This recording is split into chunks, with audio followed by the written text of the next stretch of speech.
Revenue Forum is a non-profit initiative started by me in 2008.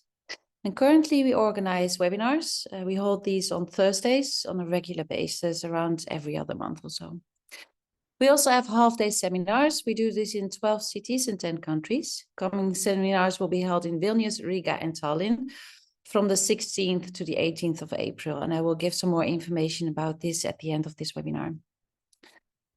Last but especially not least is our whole day events. We have a unique hybrid event held simultaneously online, as well as physically in Stockholm, London, Milan, Lisbon, and also Paris. The coming one is on the 30th of January 2024, and you can attend physically or online. Also here, more information to follow at the end of this webinar.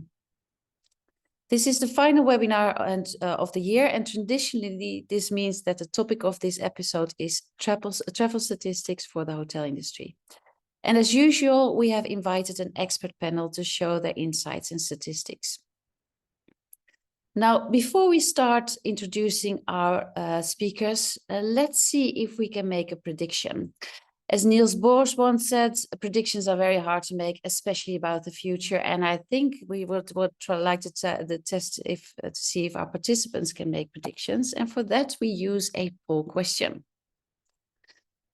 Poll question is, as you will see on your screen, what do you think 2024 is going to be? Do you think that you're going to increase revenue? Do you think it's going to be the same, about as 2023?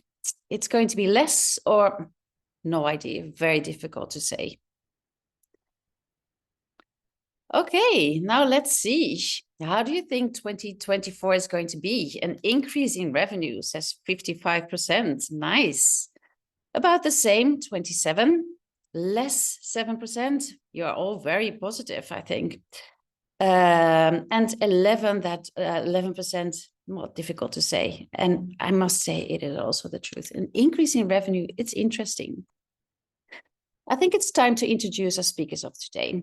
Our expert panel consists of 5 speakers who will each get 10 minutes to talk. Being the organizer, let me start by introducing myself. My name is Annemarie Kubanski, and apart from the organizer of Revenue Forums, I am founder and CEO of Tacticon Consultancy and our soft brand Tacticon Hotels. Over to our next speaker, and we will start with Samantha Mardkhah. Thank you, Anne-Marie, and hello, everyone. Yes, so my name is Samantha Mardkhah. I work for STR as Northern and Western European sales manager, and I will touch today on the European performance updates for 2023, as well as try and look at the year ahead.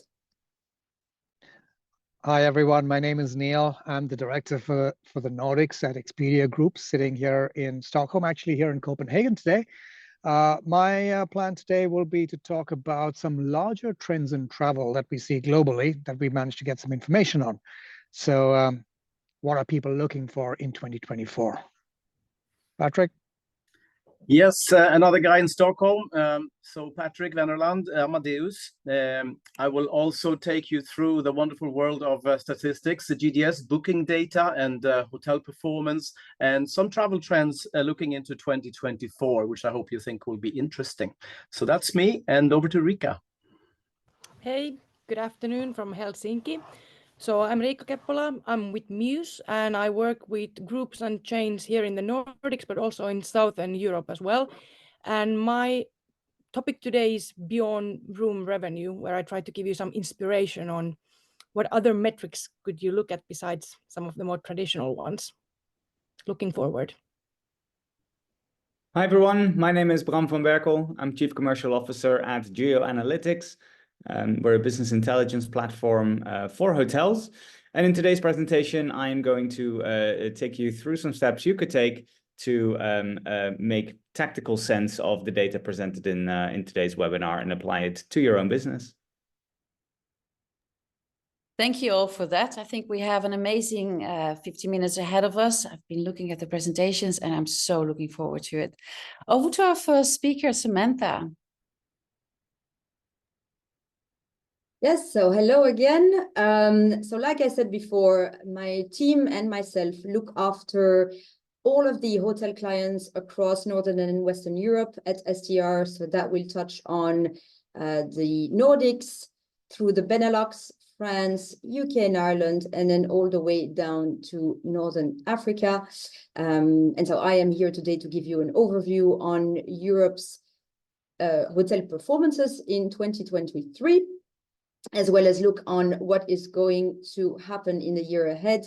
And as always, Anne-Marie, it is a pleasure to come and present at your Revenue Forum webinars. So in these next 10 minutes, I will touch on a few subjects. I will try to cover the most important topics of 2023, as well as report on future demand. And my slides will cover global and European hotel recovery, but also overall performance. Some questions that we may ask ourselves. First of all, what are the most in-demand European markets for the year ahead? We will also be looking at how US travelers compared to Chinese tourists for European incoming demand.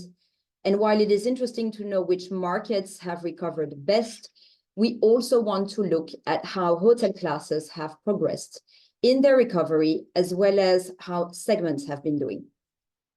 And finally, in today's presentation, I will also briefly touch on P&L performance.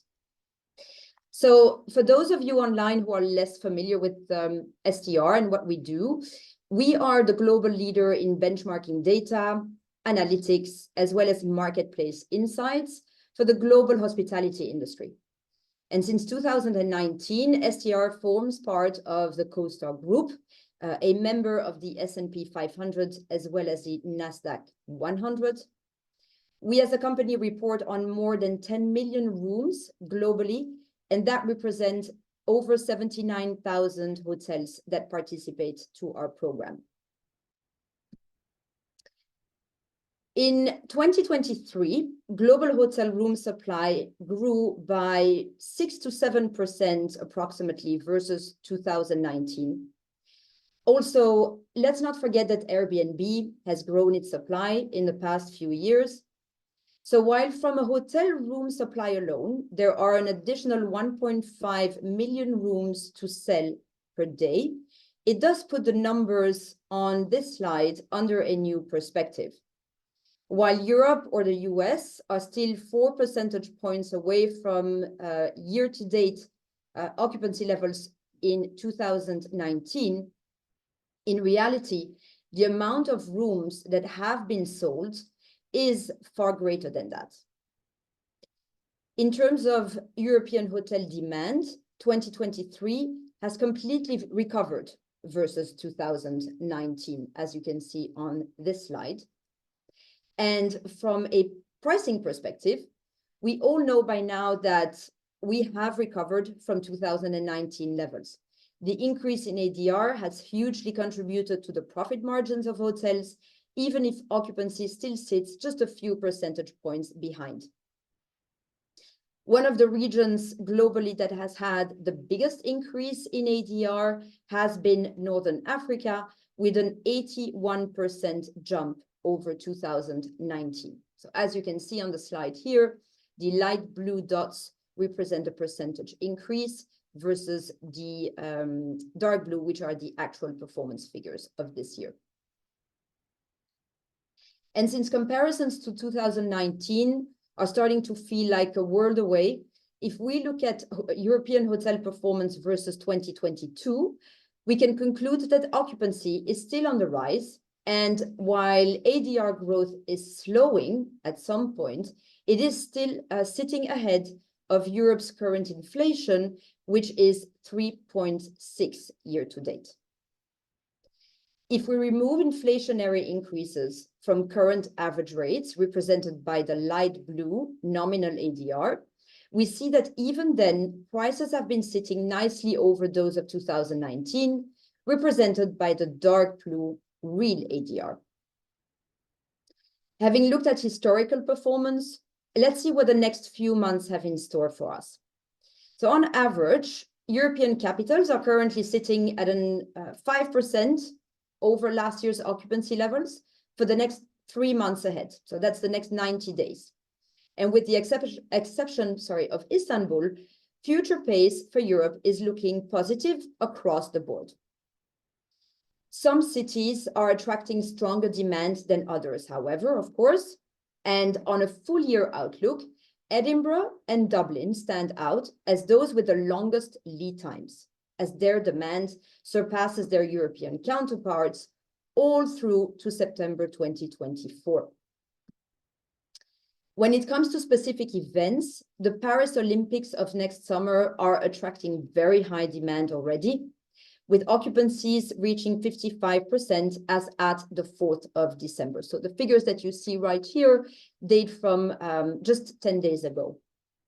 Moreover, many residents of the French capital have already or are planning to put their flats up for rent via platforms such as Airbnb.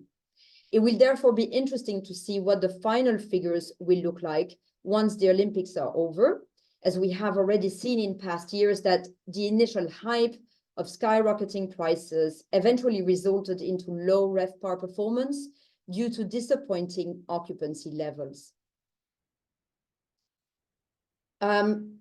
Looking at the next few years and at Europe again, over the next few years, occupancy growth is set to overtake ADR growth for European destinations.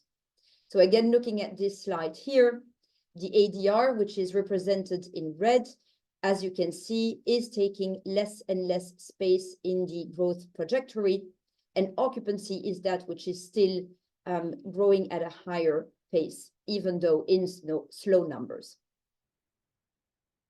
And we can also see how this is being influenced by the expected growth in international arrivals for Europe overall, and that is data that we are taking from tourism economics, who we collaborate with a lot on forecasts. The return of Chinese travelers has drawn interest across this past year since their travel restrictions were lifted back in January. And as they were really the last missing piece of the puzzle, for global hotel recovery.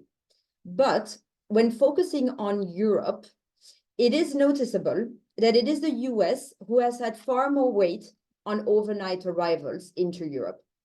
And that goes back to pre-COVID years as well. The strong dollar currency has benefited American tourism into Europe and will continue to do so going forward as well. 2021 and 2022 were mostly about the phenomenon of revenge travel, as we like to call it back in those years, and therefore more focused on leisure, which explains the higher index in performance of weekend nights versus 2019. But as business travel returns, midweek business is seeing growth and is slowly reaching pre-COVID levels. Group demand, on the other hand, is still behind, albeit much less than when compared to the first half of 2023. And we are expecting to see group continue its recovery, even if just slowly. On a country level, the country that has really experienced true recovery this past year has been Ireland. And it is thanks to the fact that Ireland and Northern Ireland have had strong domestic demand, also thanks to the return of the American and European travelers. On the other hand, the Benelux and the DACH region are still lagging a bit behind their European neighbors. But then looking at a city level, this lag is less felt. If looking at the performance of Amsterdam, Brussels, Berlin, and even Vienna, you will see that those numbers do not differ as much anymore. And from an average rate standpoint, it's really Southern Europe that has had the upper hand. Portugal, Italy, and Spain have outperformed other European countries in ADR. And again, here, when looking at the capital cities, the disparity becomes less acute. And cities such as Paris, Budapest, Athens, or again, Edinburgh have experienced between 43 to 56% growth in ADR against 2019. Since the end of lockdown and the return of travel, the luxury market had historically stood out against other hotel classes in terms of performance growth. But over the past 4 years, this recovery gap has lessened. And all segments are currently seeing good growth in ADR against 2019. If we focus on 2023 specifically, we notice that it's the economy and the mid-scale segments that have seen the biggest increases in average rates. And they are probably playing catch up with the influence of inflation, increase in costs for running hotels, and perhaps the fact that there have been some sort of overflow from travelers who used to stay in luxury hotels perhaps a few years ago and are now able to afford upscale or upper upscale. And that then spills over into the other class segments as well. Finally, let's look at how performance has impacted the hotel's bottom line. While labor per available room has been higher across 2023 compared to 2019, TRevPAR percentage growth has surpassed that of labor costs, allowing for GoPAR to grow this year. We also noticed that all metrics peaked in July, which corresponds to the time of year where most families or most people would have been on a summer break. And for the full statistics on 2023 bottom line revenues, please stay tuned in Q1 of 2024. Thank you very much. Thank you so much, Samantha. This was really interesting, especially I remember from last year what you said, the upper scale was the one that increased most, and as you also say now, it's the other scales that are going to are into recovery in a much larger detail. Okay, for the next speaker, Neil. Thank you all for joining us today. Anne-Marie, thank you so much for having me again on this session. My name is Neil Chatterjee, and I work for Expedia Group. For those of you who do not know Expedia Group, we are an online travel agency, and we have delivered such amazing hits like Expedia.com, Hotels.com, and Vrbo. Those are our business-to-consumer brands, which I'm sure you've used at some point of time.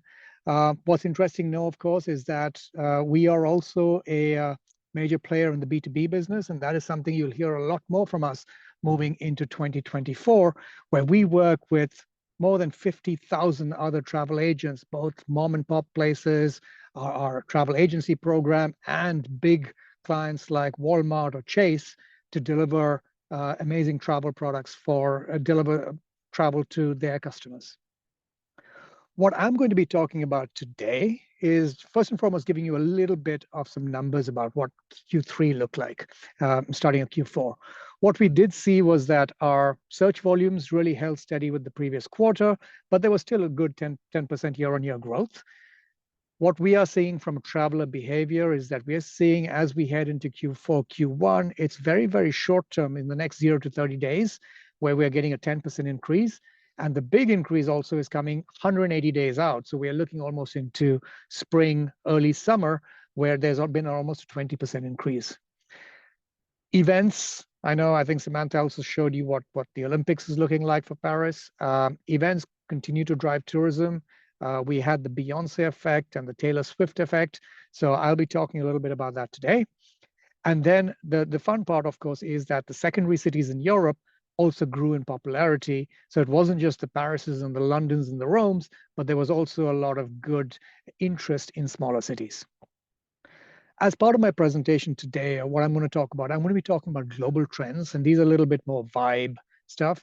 It's not going to be so much about numbers for Nordics, etc. We're talking about, this is a report that has actually just been published. We have about 6 million daily visitors across our sites. We've surveyed about 20,000 travelers in 14 different countries, and we have published a report called Unpack 24, which is really looking at our first-party data across all of these countries and all of these travelers. So what it shows is how travelers are planning to travel in the coming year, their priorities and preferences. So you can take away what you can from this particular presentation to see how you can put your properties forward in the best possible light. So one of the first things that actually came up that we saw is a continuation of a trend that we actually saw emerging last year. And we came up with the term set jetting. rather than jet setting. And this is the big travel trend for 2024, as we saw more and more of these brilliant new shows coming out on Netflix and HBO, where travelers started looking to their television sets to get travel inspiration. This trend, to be honest, shows no sign of stopping in 2024, as travelers continue to get travel inspiration from destinations, from the hottest TV shows and film. We're talking about White Lotus. We're talking about some of the older shows like Lord of the Rings, et cetera, when you actually choose places like Hawaii or places where great shows are made to actually travel to those particular places. What we're seeing from the data is that more than half of the travelers have actually said they've researched or booked a trip after seeing it on TV, which is pretty incredible. And the importance is growing. Almost 26% say that TV shows and films are more influential on their travel plans than ever before. Almost 1/3, 34% of travelers said TV shows influence their travel decisions, which is actually, to be honest, today considered more influential than TikTok. And if you know what TikTok is, you know how influential it is. This is actually even more influential than TikTok or podcasts. What does that mean for you as a hotel? First and foremost, if you are lucky enough to be in a city which actually has some amazing shows or movies in your location, inspire guests by developing content that features the destination made popular in the shows, encouraging them to take the trip. You can use messaging or visuals when you're doing your marketing efforts and advertising efforts. This is a great opportunity to sort of connect with your local destination management organizations to see how we can use that information to drive visibility of the destination. And of course, we have a great Rev Plus tool that is free and available to all our hotel partners. And we really encourage looking into that to figure out how to leverage those insights to make it more competitive and to sort of really appeal to guests and to win bookings. Next, we have destination dupes. And this is actually based on TikTok, where we see it's a huge trend on TikTok, which is also driving a lot of travel, which is more affordable alternatives to popular products. So basically, you're going for the budget version of a high-end trip. So you're looking for places which are less crowded, less obvious, but offer a lot more or equal to the most hyped areas. I don't know whether you've ever watched Instagram reality versus expectations, where they show you someone sitting in a pool, but then they sort of pan out and there are 500 people waiting in line to get into that particular pool to take that exact same picture. Well, Destination Dupes is basically saying that when you're in that pool, there's not 500 people waiting for you to get out so they can actually get that picture. Almost 30% of our travelers have actually booked a dupe destination versus a primary destination in the last 1 year. And the main reasons they'd actually do that is affordability. So it's 45% because it's cheaper, deeper interaction with local culture, which is 36%, and supporting sustainable tourism, because we know what's happening in Amsterdam and Venice when it comes to non-sustainable tourism, and there are millions of people descending on one small area. The next one is, of course, tour tourism. And we saw that happening in the Nordics. And I can tell you in Stockholm, when Beyoncé kicked off her Renaissance tour, her global tour kicked off in Stockholm, and almost every single American descended on the city because first and foremost, it was cheaper. They got tickets and they could get a European vacation at the same time. So this is, and we also know that it actually had an effect on inflation. Our inflation bumped up because there was so much expenditure on food, drink, and hotels during that period of time. This is expected to continue. And we are expecting that tour tourism will continue to boom in 2024. What our data is telling us is 40% of travelers are more likely to take a trip to watch a concert than they were last year, right? It's also doesn't help that we've been locked into our houses for 2 years, and then the revenge travel comes out with tours, and we know tours take time to put together. A big tour takes 1 year, 2 years of planning, so be really aware of what's coming. Sorry. 70% of survey respondents claim that they were more likely to travel to a concert outside of their own town. 44% say they would actually use it as an excuse to discover a new destination if they can combine both. And 30% would say they would travel outside of their home city for a concert, as in Beyonce, because the tickets were cheaper elsewhere. Now, what can you do to ensure that you actually grab this sort of demand? The great way of actually making sure is highlighting the proximity of your property close to where the show is taking place or close to the city where the show is taking place. Availability. I know in the Nordics, we have a tendency to have 365-day availability. And it's normally with our CMS and everything else, we have 365 days ahead. Keep in mind that the shows might open up much, much further out than 365 days. And if you want to get the first part of the business in, making sure that your property is open for the dates when those shows take place. Again, our RevPlus tool will actually give you indications of all the big events that are taking place, and will show you and give you warnings when you see the average market demand increasing or the ADRs increasing in the market, so you can go in and make your changes and update your prices accordingly.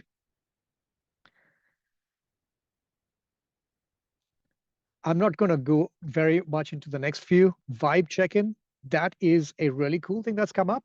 And just off the top of my head, it's up by 1,090% on hotels.com. And what does vibe mean? It's basically not just amenities, it's not star ratings, it's the vibe. It's when you walk in. Is it cozy? Is it warm? Is it cool? Is it modern? And almost 90% of the travelers say that the vibe of a hotel is extremely important. And 3 in 4 travelers would pay more to stay at a hotel that is aligned with their specific vibe. The biggest thing over here is customer service, which we know we're very good at, but the other things like music, interior lighting is also very important. And what you can do, so these are the top ones that we were looking for, that we've seen in our reviews and what people are looking for. Goes even Margaritaville was a vibe. These are the most popular vibes. And what you can do as a hotel partner is to make sure that your photos, if you don't have good content, update your content. Make sure your content reflects your vibe. Curate the vibe. Talk to the guests. Make sure they understand. So they use those words when they're giving you reviews. And then use our travel ads product, which is a little bit more tailored, a little bit more customizable to put your hotel right up front with the vibe you want to actually show. Anne-Marie, how am I doing for time? I'm doing okay. All right, I've got a couple more slides. The last one, Go-cations. Sorry, not the last one, the second to last one, Go-cations. This is basically a trend that is coming out in vacation rentals, where we are seeing people using any excuse they have, any occasion they have to book travel. So instead of buying a gift for each other, they're taking holidays instead of material products. So experiencing rather than buying. And what we are seeing over here, of course, is, sorry, it's stuck again. Sorry, Anne-Marie. Yeah, there we go. 1/3 are planning to take more trips in 2024. They're finding the usual, the girls' weekend, the boys' weekend, college reunions, work-related occasions, want to celebrate a promotion, want to celebrate a retirement, getting a new job, losing a job. People are actually using this more and more as a reason to get away. So Go-cations is something that we will see moving forward. And the last one that I'm going to touch upon today is Gen AI, which is generation generative AI. And I noticed, Anne-Marie, that your next session is going to be about artificial intelligence. This is very much an Expedia group trend. Only 6% of travelers, we were one of the first to actually launch ChatGPT in our Expedia app. We saw that only 6% of travelers actually use it to plan their trip. I did use it a bit, but it was still in early stages. But in 2024, we're going to have a completely new generation of AI travelers, of generative AI travelers, who will be using this tech throughout their travel journey. How will they use it? They're using it to plan their trips. 40% of them would actually use AI to help them find a hotel or vacation. 33% would use it to compare flights, which is pretty incredible. On Expedia.com, we now have flight tracking. And it's not just flight tracking. We can also tell you when we believe the flight has actually reached its lowest point for you to go ahead and book. And the last one would use it for about 35% was used for activities and things to do. For you, the takeaways is to make sure you have the right rates, you have the right availability in place, and making sure that if you have great things to do in the neighborhood, update your content, update your information there. Interesting. So let's go over to the next interesting speaker, and that's Patrik. Patrik, are you ready? I hope so. Hi, everybody. So very interesting to listen to Neil. You'll see there'll be some repetition, but that's only okay because we are looking into what we see being the trends. And if we all say more or less the same thing, it kind of makes sense, I suppose. So I'm with Amadeus. I sit in the hospitality section of Amadeus. So yes, we are still the GDS, one of the 3 GDS global distribution systems, but we are so much more. So in hospitality, what I do and all my colleagues around the world, basically we work with hotels, and we sit on a lot of travel data, of course, as we can see every flight being taken across the globe. We can see hotel bookings being made by travel sellers. So we can see a lot of what's going on, which makes it very interesting. So as I said earlier on, I'll be talking a little bit about travel seller bookings and data, and also hotel performance.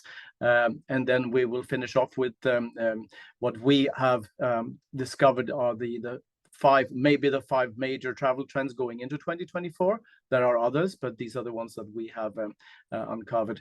The data that I'm going to show you are taken from our BI suite. You may have heard of Agency 360 Plus, where you can see who is booking what.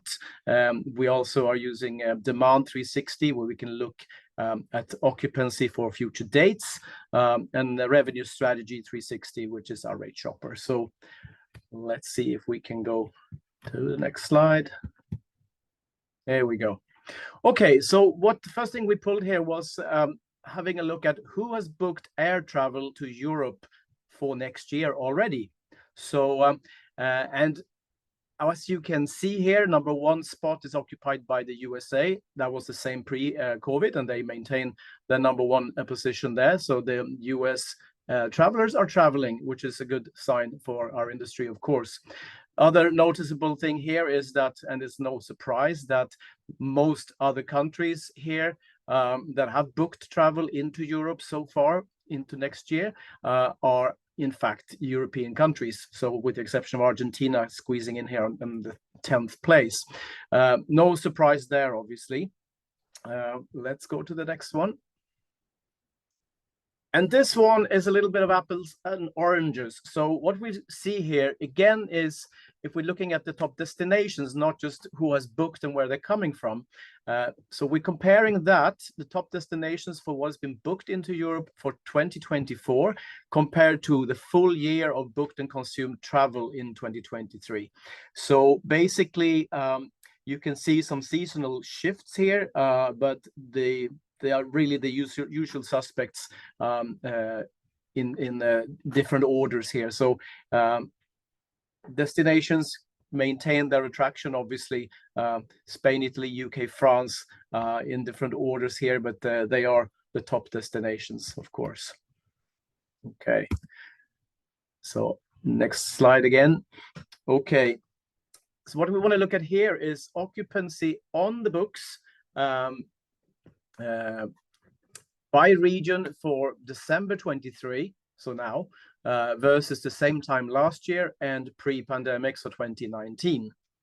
Okay, so notable is that China has recovered and climbed over last year by some margin, actually, and that's good to see, of course. Europe is ever so slightly behind last year and has some way to go to reach the 2019 levels as well there. But we can see that things are moving in different pace at different parts of the world, obviously. Let's go to the next one, please. Okay. Forward-looking business on the books for first half of 2024 for European hotels. I'm pleased to note that in spite of all the negatives around us in Europe and around the world, on aggregate, Europe is tracking at pre-pandemic levels now, and you can see that at the top here. So this is looking really, really promising and positive. And as you said in the poll, all of you who are here today listening to us, I love the fact that you are positive, because we all need to be at all times. There will be a better world when we are. So there we go. Let's go to the next one, please. Thank you. Market segmentation in European hotels, and they show that it's a bit small here now, but let's pick out that groups are slowly but surely coming back. They are obviously a segment that is taking the longest time. Discounted rates portion is still higher than that of pre-COVID as well. Other than that, is fine, not so major differences, to be honest. Let's go to the next slide and look at the distribution mix then. Thank you. OTA dependency remains high. Congratulations, Neil and others. Brand.com is gaining ground, by the way, so that's interesting to see that the brand is growing stronger and stronger, and brand is important. Direct bookings are trending down actually a little bit. Now we're talking about Europe as a whole here, so very aggregated numbers, obviously. And finally, travel seller bookings are keeping pace with 2023 as we're looking into 2024 as well. So there's traffic going on there. Let's go to the next slide. So what do we got here? GDS room night production. So travel sellers, European data for 23 compared to 22 and pre-pandemic again. Okay, so the dark, or let's start off with the red dotted line here. So this is the pre-pandemic, so 2019. The slightly lighter blue is 22, so last year. And then we have this year, okay? So, so what you can see here clearly is that it's been a little bit of a bumpy ride this year, but as of November, actually October, November, we went above the pre-pandemic levels, which is nice to see when it comes to room nights booked by travel sellers. Okay, so let's go to the next slide, please. And here we can see non-negotiated rate bookings is the clear volume winner so far when it comes to GDS bookings into Europe. With negotiated and consortia bookings still trending below 2019 all of this year in Europe. Okay, let's go to the next one, please. So those were my statistics, and let's now talk a little bit about travel trends. We can go to the next slide straight away, please. Thank you. So Amadeus, we sit in an interesting position. We are a very large technology company, but we only deal in travel. So we sit nicely in within the ecosystem between supply and demand, and work basically with all the players in the industry in one shape or form. Now, clearly, when it's been said over the years that, of course, travel needs to be meaningful. The travelers are becoming more and more discerning. They would like to have it their way. They would like to tailor, etc., etc. That's, of course, not changing.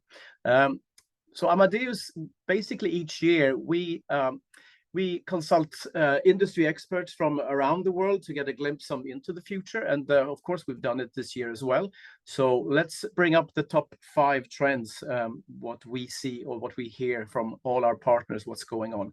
And again, there will be some things that you've heard before and maybe something that's a little bit new. Let's have a look.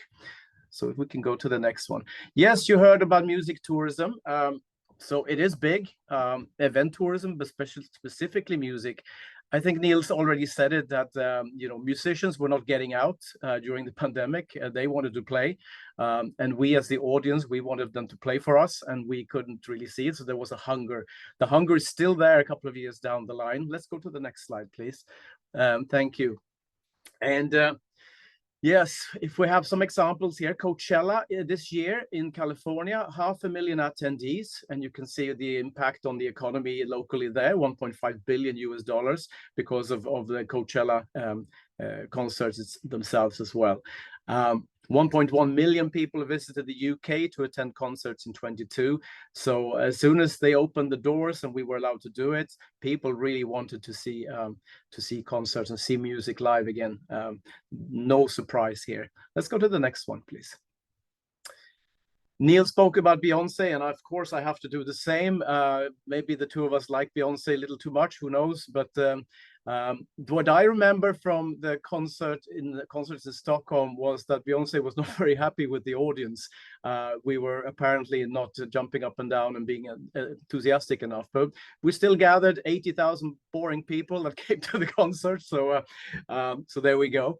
Coldplay, they were also in Sweden. They had 4 days straight in Gothenburg, and you could not get a room anywhere near Gothenburg. People had to go and stay far away to even get an overnight to be able to see these concerts. And here you go, they were in Romania and Greece, and of course flight searches went up astronomically. So I mean, these things have a real impact, no doubt about that. Taylor Swift, you can always mention her as well, because she is a powerhouse in her own right, and you can see the stats here when she was doing her tour. So let's move on from music tourism. Agents of influence, popularly known more as influencers, I guess. Let's go to the next slide, please. So I'm an old hotelier. I was working basically running hotels and groups for 21 years before I went into technology. In my days, there was a journalist coming to the hotel, and they were treated like kings and queens, of course. They may still be important, but the influencers have the power, and we all know that. You heard about TikTok a little bit earlier on as well. What really stood out for me was with Generation Z, TikTok has overtaken traditional search engines for travel research and inspiration. And look at its at the bottom here, Amsterdam got 6.9 billion TikTok views in November alone. Flight and hotel searches increased by 85. This is TikTok. I'm too old, but a lot of people are on TikTok. I'm not one of them, but maybe I should rethink, because it's just the way it is, right? There's a lot of that you heard about it from Neil as well. Very influential sites that attract a lot of people that want inspiration, that want to see where to travel next, etc. You have some examples here. Let's go to the next one, please. Electric skyways. Okay, let's go again to the next slide straight away. So we've heard about electrifying, electrically powering aircrafts, and that seems to be something for the future. And how is that going to even work when you know how your hybrid car can only take you a few kilometers and then you have to charge it, and then the electric cars are of course better, but how can you do that with the aircraft? Well, interestingly enough, we're going to start seeing some commercial companies starting to put these into traffic, and already next year, and certainly into 2025. So shorter hops, of course, no doubt. I don't know how long it would take for long haul to be completely electrified, but it is interesting, and it is good for the climate, and we like it. So watch that space. It's starting to happen, and that is a good thing. So next slide, please. And yes, let's skip another one again. Intelligent concierge. So yes, I'm also talking about ChatGPT. I'm talking about AI. You can see here ChatGPT. We've heard a lot about it in the news over the last couple of months. Launched in November 2022, amassed 1.6 billion site visits in June 23 alone, reaching 100 million active users in January 23, so making it the fastest growing consumer application in history. Wow, this is really the future, and it's scary. I think more people with me. It needs to be controlled, but you can certainly put it into good use. If we go to the next slide again, please. Thank you. So responding to written customer reviews, again, I'd like to speak to a person, but again, it's getting smarter and smarter, and a lot of companies, and Amadeus is no different, and you heard Expedia from Neil as well. Everybody's embracing it. Here we have an example with Airbnb. AI will radically change Airbnb services in 2024, so watch this space. Yeah, we can't, if you can't beat them, join them, I suppose, but keep control over what it actually does would be my piece of advice here. Let's go to the next one.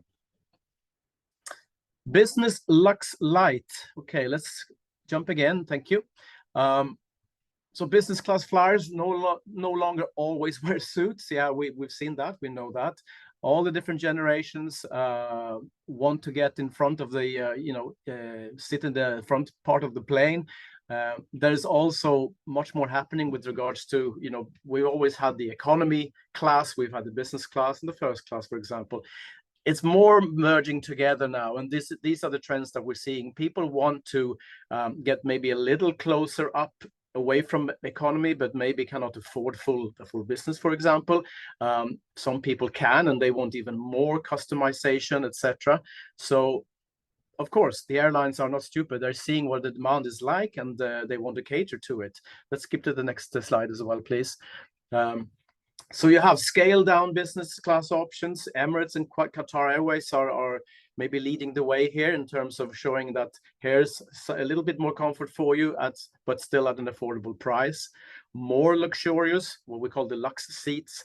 Air France and Virgin Atlantic are already there.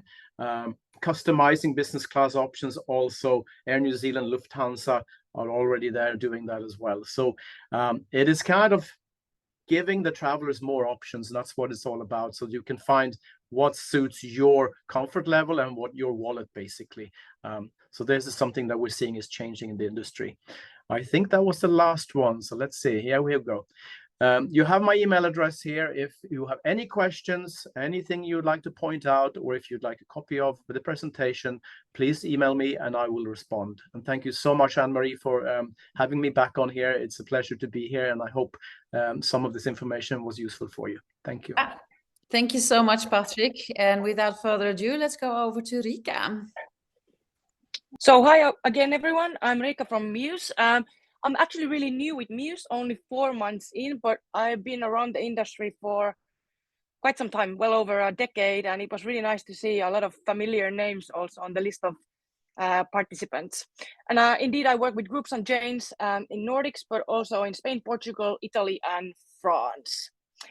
For those of you who don't yet know Mews, we are an innovative and very comprehensive hospitality cloud, empowering hotels to, of course, improve operational performance, maximize revenue, and first and foremost, provide remarkable guest experiences.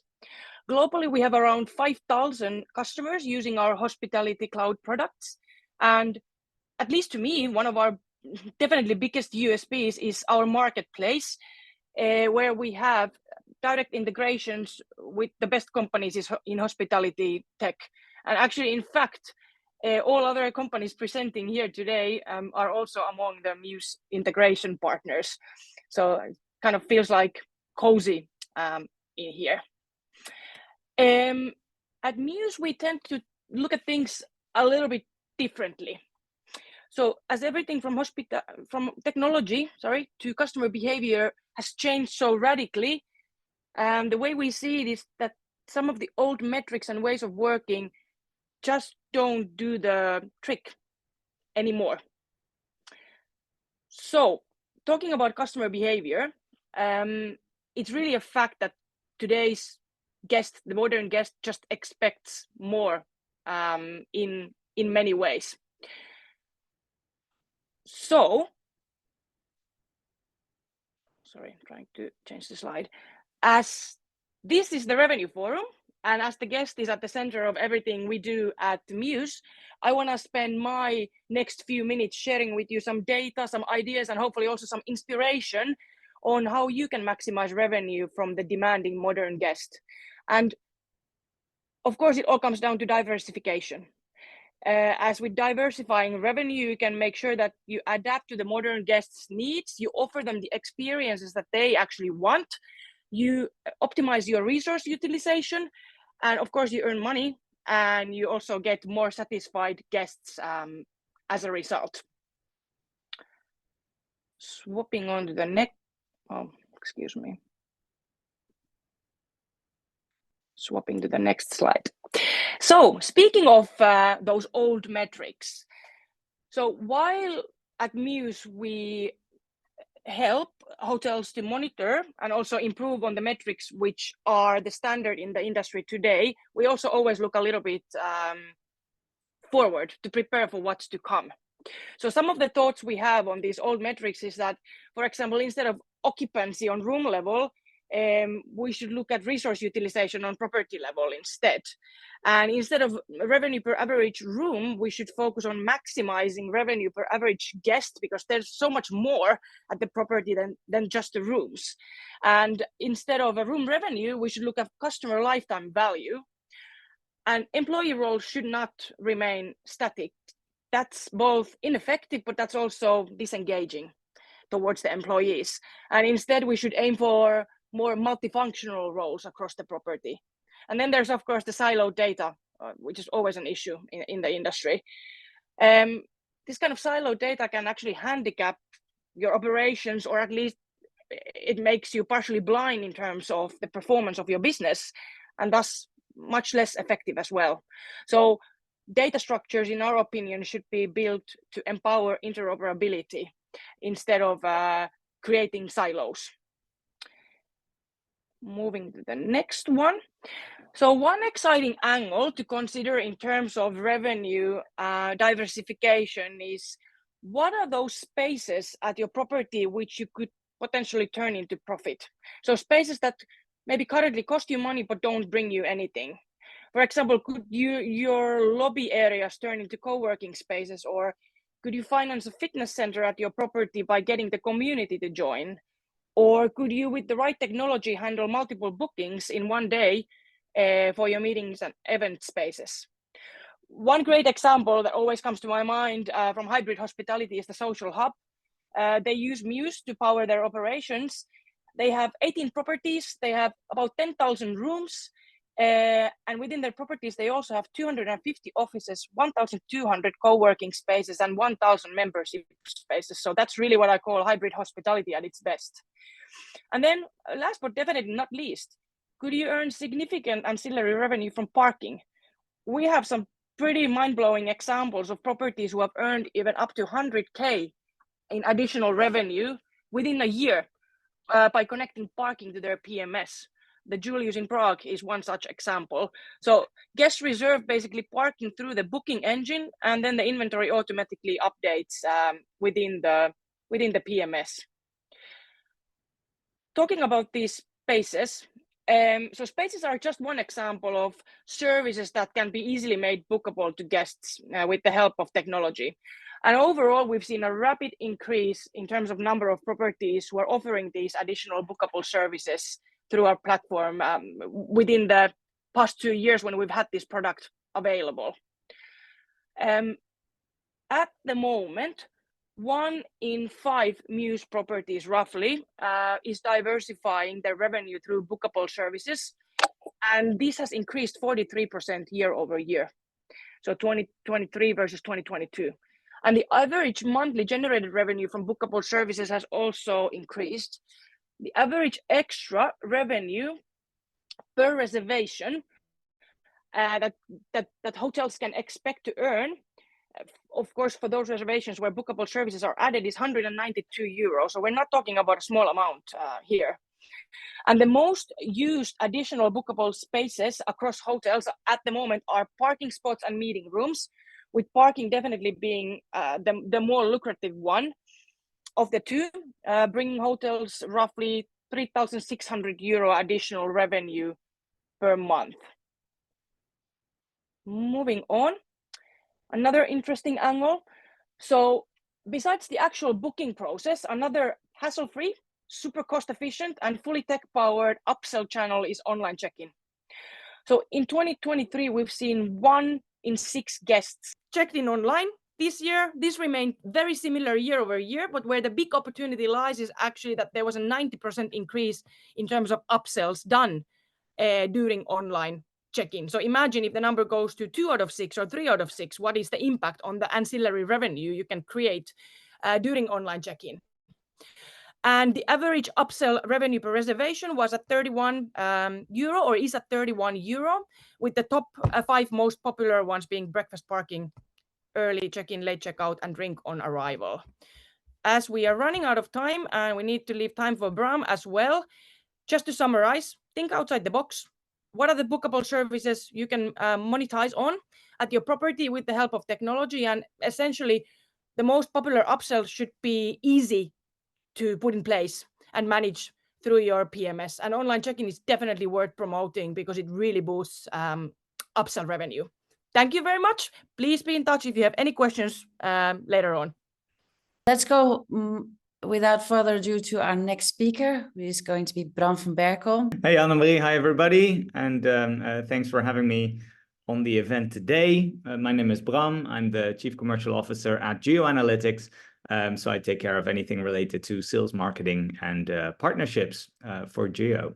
I'll tell a little bit more about Juyo towards the end of my presentation, but I wanted to start today, if the slide moves, there we are, by saying thank you to the other partners here on the line. Like what Riikka was saying earlier about Mews, we work together with all of the companies here. Without your data really specifically, as well as your insights, particularly thinking about Neil's presentation, we can't be successful as an analytics business intelligence company. So that's very much appreciated. And I'll talk a little bit more about the different levels of data in a moment.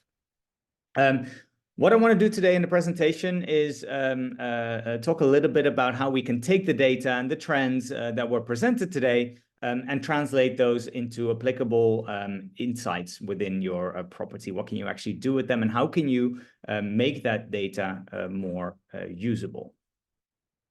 Now, if we think about what the power of data is, first of all, it allows us to make more objective decisions, data-driven decisions, meaning they're more partially or for a larger portion based on actual facts. So the insights and the decisions that we make based upon the data is more aligned with the truth. And I'm being a little bit subtle here in saying it's more aligned with the truth because there's always an element of soft skills that we need to apply in our decision making as well. Data takes us perhaps 90% of the way, but there's always still a need for us to use common sense and apply our knowledge that we have about our property, about our destination, that doesn't sit within any system.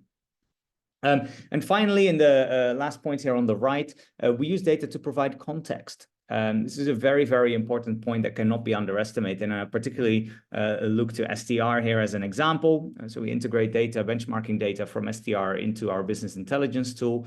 And an example that I generally use with customers to explain how this works is, for example, if your hotel is operating at 85% occupancy for a particular period, you might think, hey, that's pretty good. That's not bad. That's we can be happy with that.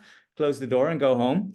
But if you then find out through, for example, presenting your benchmarking data from your competitive set next to it, that your MPI, your market penetration index, is well below 100, that perhaps that 85% is not as successful as you were initially thinking.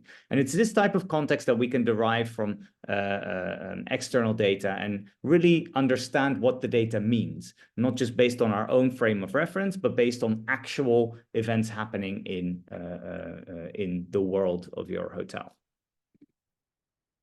So different available data types that we use. So first of all, internal data. I've marked where each of the partners sit in that. So the Mews data, PMS data really has all the ins and outs about what's happening within your hotel, broken down across numerous dimensions such as segments, channels, which countries does your business come from, what kind of people are sitting in those rooms. Is it single occupancy, double occupancy, family occupancy, you name it. There's simply a lot of value there, simply to understand what's going on, as well as to guide you in, for example, your marketing decisions. If you enhance all that data with context around, for example, profitability, things around, for example, total revenue, which kinds of guests are actually driving more F&B revenue into my hotel than others, you will then be able to change your marketing tactics to attract more of those visitors, leading to higher revenues, and eventually also, of course, higher profits. The middle category here, external data at the micro meso level. What I mean here is, for example, competitive data, thinking of Demand 360 by Amadeus, thinking of, again, STR benchmarking, that is highly, highly relevant because it's from a select number of hotels that are very, very relevant to compare the performance in your property against. Obviously, this will depend on your selection of comp set, but I assume you've got all that in your fingertips at the local level. And then finally, also a level higher, at destination level. We saw in Samantha's presentation a lot of data from the various capitals and cities around Europe that really sketches a good picture of what's really happening in your city. And while that may not drive you to take immediate optimization decisions, it is really great to have for context and to understand at a slightly higher level what is going on there. And finally, on the right-hand side, I'm guilty of definitely some of the trends that Neil was referring to. Gen AI coming to mind. Actually, I was researching a trip to Sri Lanka potentially for later on this year, going to ChatGPT and asking, hey, build me an adventurous itinerary for 7 days in Sri Lanka, and getting a pretty detailed breakdown of what's to come. I thought that was extremely interesting. And this goes to show not just how people's behavior is changing with regards to booking travel, but also then how that can eventually and potentially impact our performance at a hotel level. So bringing all that data together, here's a big green logo. This is how a lot of hotels currently work, and it's nothing to be embarrassed about. It's simply reality for many hoteliers, revenue managers, and other commercial people to use manual data management tools to try to get meaning out of what's happening in the business. So it's a bit of a process. So first of all, you need to extract the data, for example, from your property management system, perhaps combine it with other sources. So you might want to combine it with your STR data, with data from, for example, your rate shopping tool. You then need to clean it. By that, we mean changing those commas to periods as a decimal break. For example, making sure that all the columns are aligned and that you can actually turn all the data into a pivot table.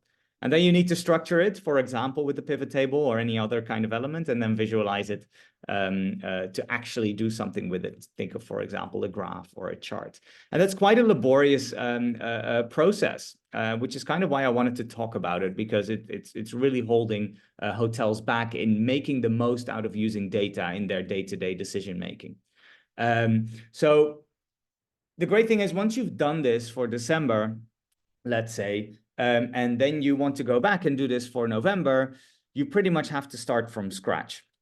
Now, you can optimize that a little bit by using macros or other sort of analytical support tools that perhaps Excel and other analytical tools offer, but still it's going to take you a lot of time. I wanted to show you a couple of examples of how we at Juyo present data side by side to help you make better and faster decisions. I've just pasted some visualizations from our tool here into some screenshots.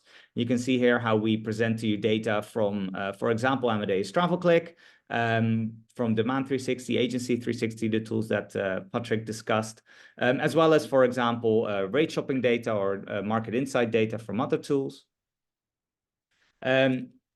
We have benchmarking data, so from example, from our partners at STR, understanding here what's going on at your hotel in the top left, what are my core benchmarking performance metrics in the top right. In the bottom left, I can see how that's broken down by day. And in the bottom right, I'm seeing the same day-by-day view of a segment performance by day overview, including my budget and my forecast. So this allows me to say on the left-hand side, hey, my market penetration index for a particular date was very low. On the right-hand side, I can immediately see it's because I was missing a group base. So it's really putting that performance data into context. Room type analytics is extremely interesting because most property management systems don't actually keep track and report on booked versus stayed ADRs by room type level. And one of the things we can see here very clearly, for example, for the Sea View suite, is that there's quite a distinct difference between the booked and the stayed ADR. So while your PMS would be reporting that the stayed ADR is 185 euros for that room type, your actual commercial value that you were selling this room type at was 218 euros. So that's a 30-something euro difference, which shows very clearly that if you're looking at the wrong data, you might be making the wrong decisions. And finally, here we have what we call our deep dive overview. And the deep dive overview here displayed with the blue and colorful visualization in the middle of the dashboard shows you not just by segment breakdown your revenue overview, meaning your room nights, ADR, and revenue produced, but also the guest metrics that go along with that. How many guests were in my hotel? How many unique guests? How many reservations did this data come from? How did these guests behave? So length of stay and lead time, distribution costs, which you can configure in the system, and finally also total revenue. So which, for example, segment has the highest multiplier going from room revenue to total, and so on. So I hope you get from this that a business intelligence tool is really intended to optimize your use of data and help you make faster decisions. By connecting to external sources and giving you context within your internal data, providing you with very advanced analytics that come out of the box. So there's not a lot of work that you need to do on your side to get to those insights and basically outcomes to make decisions. And finally, a way that you can fully customize the way that the data is presented to you. Each analytical objective, each personal preference even requires a different addressing in the dashboard. And that's why customization is really, really a big key. Finally, I already kind of alluded to this, but don't forget to use your head. Data is just one part of the equation, and what you know, what you experience, and what you see going on in your hotel can make the difference between a good and a great decision. So I don't want you to forget about that. And that's where I'll stop presenting. I think this was around my time. So thank you very much. If there's anything you want to know about Juyo or about how we present data to our customers, feel free to contact me. Thank you so much for that, Bram. Guilty as charged when it comes to Excel, and I know it's actually really not the best. Isn't it a wonderful tool though? But at the same time, we can be a lot more efficient. It is, but I think you are so right. When you visualize it, I can never just like do it like this easily and this nicely either. So thank you so much for that. Thank you. Okay, well, that's the end maybe of our webinar. Thank you so much for hanging on. Hope you had an enjoyable little over an hour. Our next webinar will be on the 15th of February. And as said, the topic of that webinar will be, will artificial intelligence change the hotel industry completely? Who knows? Hope you can join us again. We will send a recording of the webinar to you as soon as possible. Now, for participants in the Baltics, in April, we will return to Vilnius, Riga, and Tallinn with our Revenue Forum seminars on the 16th to the 18th of April. Revenue Forum seminar currently runs in 12 cities and 10 countries, and that's for hoteliers who want to spend a half day of inspiration and networking. It is a free of charge seminar to attend, and you can find all the information about our webinars and seminars in our website, revenueforum.net. Last but not least, really, on the 30th of January, it's time again for our Global Revenue Forum. It is a unique and hybrid event held simultaneously in Stockholm, London, Milan, and also the coming year in Lisbon and Paris. For those who cannot attend any of these cities, you can join us online, where you can follow what happens in Plenary Room in Stockholm, London, and Milan live. It's a fantastic experience, which also means that you will be able to watch every panel and speaker for a whole year ahead. And that was all for us today. Hope to meet you on our next webinar or one of our seminars or events we organize. Thank you very much to our speakers, Samantha Mardkhah, Chatterjee, Patrik Wennerland, Riikka Keppola, and Bram from Berkel for your inspiration. And thank you as well to my colleague, Johanna Aline, for handling the slides and taking care of the organization of this webinar. Thank you, participants. Thank you so much for listening.